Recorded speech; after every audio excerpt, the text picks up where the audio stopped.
Well, given the current housing crisis, scammers are trying to take advantage of good, affordable places to live in the Mid-South. The BBB says so far this year, 22 people have fallen victim to online property rental scams in our area. Those people lost a total of $17,000. Jenny DePrizio talked to one Mid-South woman who was lucky enough to figure it out. She was dealing with the scammer.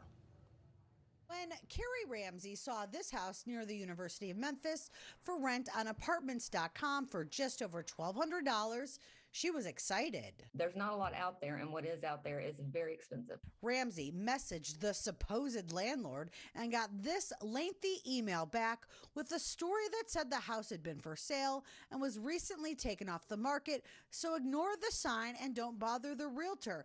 That's when Ramsey decided to do some research. I just started kind of doing my own research. I researched who owned the house by going to the Shelby County assessor page, and then I went to Facebook and put their name in. Ramsey decided to call the realtor who listed the property and found out it was a scam. The house wasn't for rent. That realtor then filed a fraud alert with the website, and the bogus rental was taken down.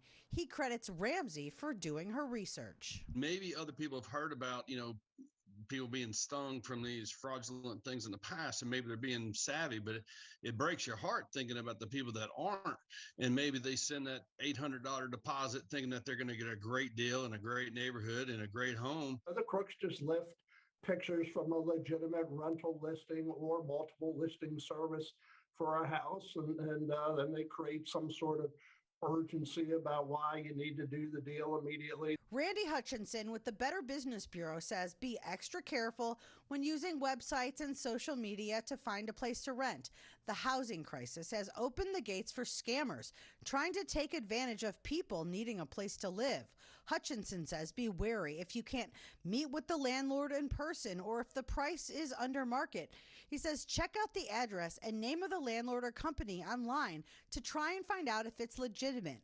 Also, he says, go inside to inspect the property. If you can't, that's a red flag. In most cases, invariably, there's some reason that you can't meet them in person.